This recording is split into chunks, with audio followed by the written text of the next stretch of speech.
महाराज साहब का चातुर्मास अपने यहाँ तो पहले शिवाजीनगर में 2001 में पहले हुआ, पर उस समय वर्धमान प्रतिष्ठान नहीं बना हुआ था, सब लोगों को ये पता है।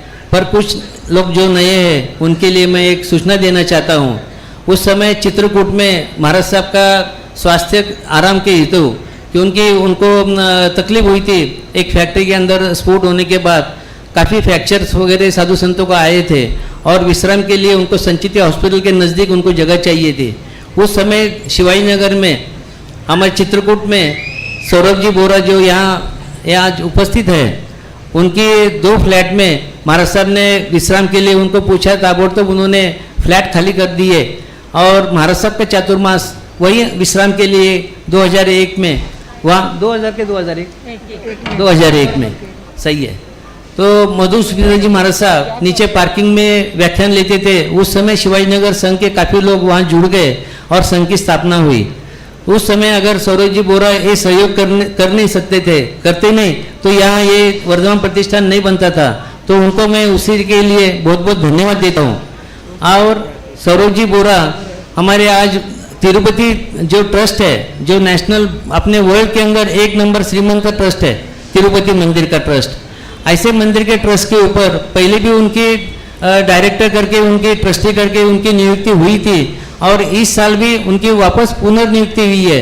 तो उनको भी मैं बहुत बहुत धन्यवाद देता हूँ। उनका भी मैं सम्मान करना चाहता हूँ वर्धमान की ओर से। तो ये सब वर्धमान के बारे में जो बातें हमेशा चलती है कि 5 स्टार स्थानक है, 5 स्टार स्थानक है, तो वो चातुर्मास के अंदर जो हमारे समाज शिवाजीनगर का जो इकट्ठा हुआ, क्योंकि सब लोगों को आदिनाथ सोसाइटी जाना पड़ता था। हर एक को तो भगवान महावीर स्वामी के ऊपर तो हर एक की श्रद्धा है और ये जो अपने 8 दिन इतने पवित्र होते हैं, हर एक को तपस्या करनी होती है, ध्यान करना होता है, सामायिक करनी होती है, तो जगह नहीं थी। तो महाराज साहब ने प्रेरणा दी और वो महाराज साहब का इतना आशीर्वाद इतना फला कि हमको 2 साल के अंदर आज ये जगह 38,000 स्क्वायर फुट की ये जगह मिली। इसके ऊपर फिर प्लान सैंक्शन कर हमने 2008 में प्रथम बार बिन महाराज साहब का यहाँ चातुर्मास किया। शांति भाव को एकदम ऐसी भावना हुई और शांति भाव महाराज साहब के पास गए कि बोले स्थानक भवन का पूरा निर्माण मैं करके दूंगा। पर ये जब जगह ली उसके लिए 1.5 करोड़ रुपया हमारे सब 9 लोगों ने, जो ट्रस्टी थे हमारे, शांति भाव मुथा उसमें थे, रिकबो भंडारी, धनंजय नवलखा, विजय कुमार जी दुदेड़िया, कुंदनमल जी दरडा, भंवरलाल जी कांकरिया, उसके बाद विजेंद्र जी मुनोद, जिनके मातुश्री के हाथों हमने आज इस स्थानक भवन का भूमि पूजन किया था। सबसे पहला चेक उनका आया था 11 लाख रुपए का, हमारे आज वर्धमान के जो उपाध्यक्ष है। उसके बाद धनंजय नवलखा, भारत जी देसरडा और मैं, ऐसे 9 लोगों ने मिलकर इस स्थानक भवन की नींव रखी और शांति भवन ने आके कहा कि पहले अपन स्थानक भवन पूरा करते फिर लोगों के पास जाते हैं। तो उन्होंने काफ़ी मशक्क़त करके इस स्थानक भवन में काफ़ी योगदान दिया। उन्होंने काफ़ी प्लान के अंदर चेंज किए और ये इतना भव्य वास्तु उनकी वजह से, उनकी नज़र से बनी है। उस समय उन्होंने 1 करोड़ 85 लाख रुपया देकर स्थानक भवन का निर्माण किया। स्थानक भवन का निर्माण तो हो गया 2008 में। उसके बाद स्थानक भवन के लिए तो उसके बाद भी काफ़ी काम करना पड़ा। उसके अंदर कुछ कामों का मैं नामोल्लेख करता हूँ क्योंकि काफ़ी चर्चा होती है कि वर्धमान प्रतिष्ठान में काफ़ी पैसे आते हैं, पर काफ़ी पैसे हम बाकी संस्था के लिए भी यहाँ इकट्ठा करते हैं और वर्धमान के लिए भी लोग देते हैं, तो वर्धमान का काम होता है। क्योंकि हम अतिरिक्त खर्च न करते हुए वर्धमान के लिए कैसे उस वास्तु को अच्छी तरह से अपन रख सके और नए नए डेवलपमेंट के प्रोग्राम कैसे कर सके, इसके ऊपर सब ट्रस्टियों का ध्यान होता है। वर्धमान का ऑफिस नहीं था। 2008 के बाद हमारे वर्धमान पुंगलिया ने एक कल्पना रखी, बोले मैं सब इंटीरियर का काम करके देता हूँ, आप ऑफिस कर लो। फिर बाकी लोगों ने सहयोग किया। वर्धमान पुंगलिया ने उसके ऊपर सब सुपरविजन कर, उसके सब लेबर चार्जेस सब उसने खुद बेयर किए और बाकी लोगों ने, सब लोगों ने सहयोग किया और 2010 में पहले ऑफिस का काम हुआ। उसके बाद सामने जो पार्किंग का जो लॉट है वो करीबन 10,000 स्क्वायर फुट की जगह है पार्किंग की।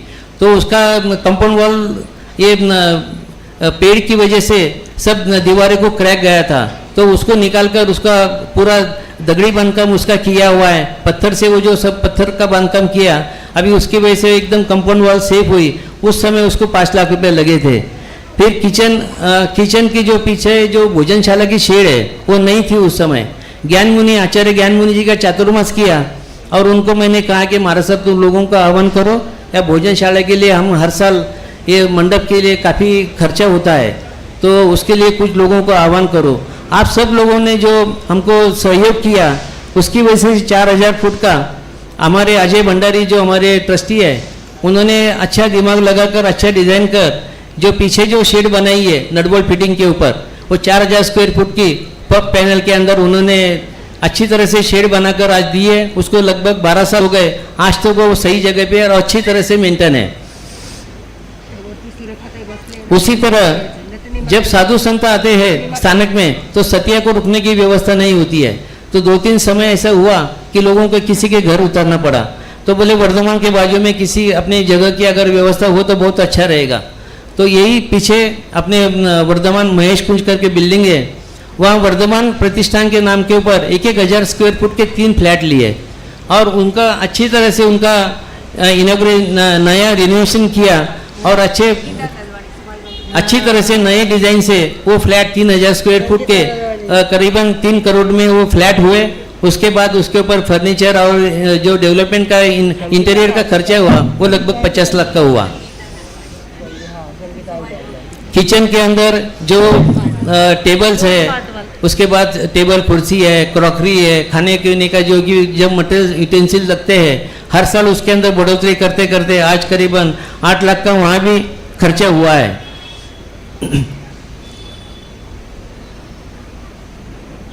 वर्धमान प्रतिष्ठान ये तो अपने समझो वर्धमान की उपलब्धि हो गई है। वर्धमान के अंदर काफ़ी लोग आते हैं कि उनको सहयोग करना पड़ता है, फिर संस्था रहो कुछ भी रहो। जैसे अभी महाराज साहब के क्षेत्रपाल प्रतिष्ठान है, क्षेत्रपाल प्रतिष्ठान के लिए जब प्रथम चातुर्मास हुआ उस समय भी काफ़ी हमने शेड का वगैरह सहयोग किया था। उसके बाद भी अभी इस साल अब तक 10 लाख रुपए का डोनेशन वर्धमान प्रतिष्ठान के आह्वान के ऊपर और महाराज साहब के प्रेरणा से यहाँ इकट्ठा हुआ है। उसके बाद 1,51,000 के 2 रूम का भी घोषणा हुई है। जब बांधकाम सेवक लोगों का शुरू होगा उस समय वो लोगों से दान के पैसे लिए जाएंगे और काफ़ी लोग गौ माता के लिए, गौ रक्षा के लिए जो हमारे सतीश भाऊ आज यहाँ पधारे हैं, सतीश भाऊ सुराना जो अच्छी तरह से गए 15-20 साल से लगभग अच्छी तरह से गौशाला देख रहे हैं।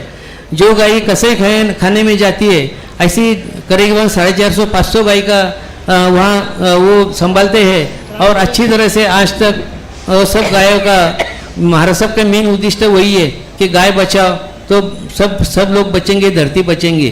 तो जितना अपने से हो सकता है मिलिंद एकबोटे हो, ऐसे अभी महाराज साहब का जो माता जी महाराज साहब का जन्मदिन था स्मृति दिन, उस समय भी यहाँ गौ सेवा के लिए बहुत अच्छा कार्यक्रम लिया था। काफ़ी लोगों ने गौ सेवक यहाँ और गौशाला के लोग भी यहाँ पधारे थे।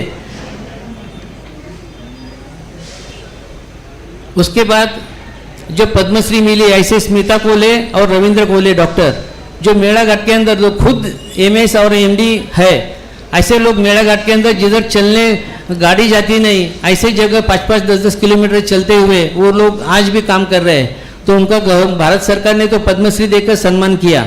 जब अपने नेपाल केसरी मणिभद्र जी महाराज का यहाँ चातुर्मास था तो उस समय हमारे चेतन गांधी एडवोकेट जो डॉक्टर तुमच्या भेटीला यहाँ कार्यक्रम करते हैं, तो हर महीने वो यहाँ कार्यक्रम होता है।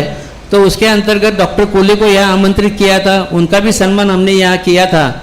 उसी तरह डॉक्टर राउत नारायण गांव के जो सर्प मित्र है, आज तक सैकड़ों लोगों के प्राण उन्होंने बचाए हैं, महाराष्ट्र भूषण का भी सम्मान उनको मिला है। ऐसे डॉक्टर राउत का भी सम्मान यहाँ वर्धमान प्रतिष्ठान में हमने किया था। उसी तरह एक नचिकेत बालग्राम करके संस्था है हमारे भागचंद जी बर्मेचा, वो अच्छी तरह से अनाथ बच्चों को संभालते हैं। तो उन्होंने खुद की फैक्ट्री बेची, खुद का बंगला बेचा और वो समाज कार्य के लिए वो बच्चों के लिए उन्होंने सब काफ़ी खर्चा किया।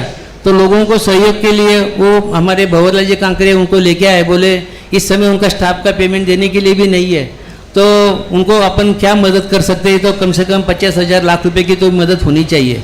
उस समय यहाँ वैभव श्री महाराज साहब का चातुर्मास शुरू था तो लोगों को आह्वान किया तो उनको 7 लाख रुपए का हमने धन इकट्ठा कर दिया और उनका उस समय 1 साल का तो भी कुछ प्रॉब्लम सॉल्व हुआ।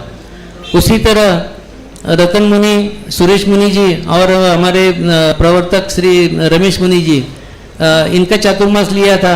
वो भी लोगों को आह्वान करते थे कि जो मुंडावड़े के अंदर कुछ उनको रूम का निर्माण करना था, उसके लिए भी वर्धमान प्रतिष्ठान ने 21 लाख रुपए उस समय उनको इकट्ठा कर दिए थे। जब मणिभद्र जी का चातुर्मास हुआ तो लोगों को आह्वान किया, क्योंकि नेपाल के अंदर अपना स्थान नहीं था, अपना वर्धमान जैन स्थानक मंदिर काफ़ी जगह काफ़ी देशों में है, पर नेपाल के अंदर अपना मंदिर है, तेरापंथ का एक भवन है, पर अपना कुछ नहीं था। और नेपाल के 75 साधु संत सतियों ने अपने यहाँ दीक्षा ली हुई है नेपाल से, तो अपना भी कुछ करते हुए बनता, तो लोगों को आह्वान किया।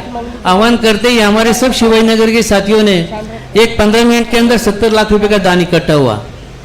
तो बाद में महाराज साहब ने वो जिम्मेदारी मेरे ऊपर डाली, बोले इस स्थानक भवन भी पूरा करके आपको देना है। तो पोखरा के अंदर करीबन 4-4.5 हजार स्क्वायर फुट का बांधकाम 1,50,00,000 रुपए लोगों ने अपने शिवाजी नगर से दान दिया, और वो स्थानक भवन पोखरा के अंदर हमने निर्माण किया और उनको उनके हाथों में दिया। वहाँ भी धर्म ध्यान और अच्छी तरह से साधना होती है।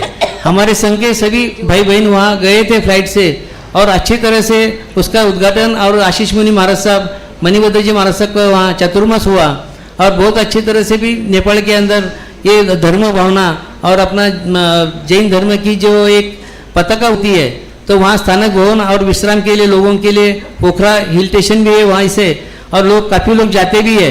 तो अपने शिवाजी नगर के लोग इतने दानी और बड़े मन दिल वाले हैं, तो उनके सबके सहयोग से ये सब काम बनते हैं। सब लोगों को कुछ शंका होती है कि यहाँ ज़्यादा पैसा लेते हैं या कुछ है, पर एक एक पैसे का यहाँ हम सब ट्रस्टी लोग इसका अच्छी तरह से कैसा उपयोग हो उसके ऊपर बहुत कड़ी तरीके से हम ध्यान देते हैं। हम किसी का उठाना का किसी का पैसा लेते नहीं है, या किसी का काजोगो का प्रोग्राम है उससे पैसा लेते नहीं है।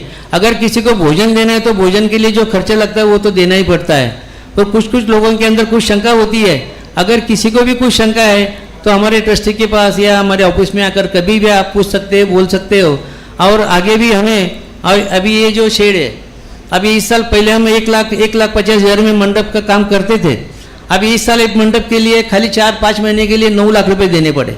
तो 9 लाख रुपए देना, अभी ये बड़े महाराज का चातुर्मास है, इसके लिए सब चल गया, पर सब चातुर्मास में इतने पैसे तो इकट्ठा नहीं होते हैं। तो यहाँ एक परमानेंट शेड का एक अजय भंडारी और हम बैठे थे, और एक परमानेंट शेड का एक विचार किया कि जैसे किचन में अपन बनाए हैं ऐसे टेम्पररी शेड यहाँ भी अपन बना सकते हैं। तो उसके लिए भी एक 45 लाख रुपया उसके लिए भी खर्चा आने वाला है। और जो छोटे बच्चे को लिए प्री स्कूल का जो एक दिमाग में है कि छोटे बच्चे के लिए एजुकेशन के लिए, संस्कार के लिए एक ऊपर एक 3,000 स्क्वायर फुट का हमें काम करना है, उसके लिए भी लगभग 35-40 लाख रुपया उसके लिए भी खर्चा आने वाला है। जो किचन जैसा भी है, किचन तो अच्छा बढ़िया है अभी, पर उसके लिए सब रोटी मेकिंग मशीन या डिश वॉशर ऐसा सब अद्ययावत करना है, स्टेनलेस स्टील के अंदर सब काम करना है, तो उसके लिए भी काफ़ी खर्चा है 15 से 20 लाख रुपए का। ये सब योजना हमने रखी है दिमाग में। अगर आप पैसा देते हो तो उस पैसे का सदुपयोग अच्छे काम के लिए ही होता है, ये बात आप ध्यान में रखो और ज़्यादा से ज़्यादा सहयोग करो। और किसी को भी कुछ शंका है तो हम आपके लिए उत्तर देने के लिए हम बैठे ही है, कभी भी आइए, हमारे सब ऑडिट रिपोर्ट है, सब है, सबके हिसाब है।